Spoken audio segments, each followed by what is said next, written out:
ইবলিস আরাফার দিনে সবচাইতে বেশি অনুতপ্ত হয়, মানে হতাশায় ভোগে। একটু আগে বললাম না, ইবলিস আমাদের প্রতিবন্ধকতা, সে সবচেয়ে বেশি হতাশায় ভোগে আরাফার দিনে। আরাফার দিনে আল্লাহ পাক কাছাকাছি চলে আসেন, রহমত নাজিল হতে থাকে, সেটা দেখতে পারে। এবং আরাফার দিনে আল্লাহ পাক যত মানুষকে মাফ করে দেন এবং জাহান্নাম থেকে মুক্তি দেন, তা অন্য কোনো দিনে করেন।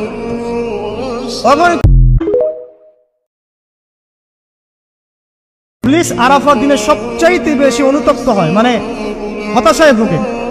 একটু আগে বললাম না, ইবলিস আমাদের প্রতিবন্ধকতা, সে সবচেয়ে বেশি হতাশায় ভোগে আরাফার দিনে। আরাফার দিনে আল্লাহ পাক কাছাকাছি চলে আসেন, রহমত নাজিল হতে থাকে, সেটা দেখতে পারে। এবং আরাফার দিনে আল্লাহ পাক যত মানুষকে মাফ করে দেন এবং জাহান্নাম থেকে মুক্তি দেন, তা অন্য কোনো দিনে করেন।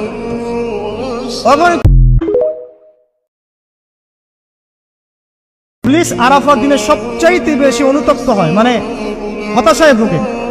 একটু আগে বললাম না, ইবলিস আমাদের প্রতিবন্ধকতা, সে সবচেয়ে বেশি হতাশায় ভোগে আরাফার দিনে। আরাফার দিনে আল্লাহ পাক কাছাকাছি চলে আসেন, রহমত নাজিল হতে থাকে, সেটা দেখতে পারে।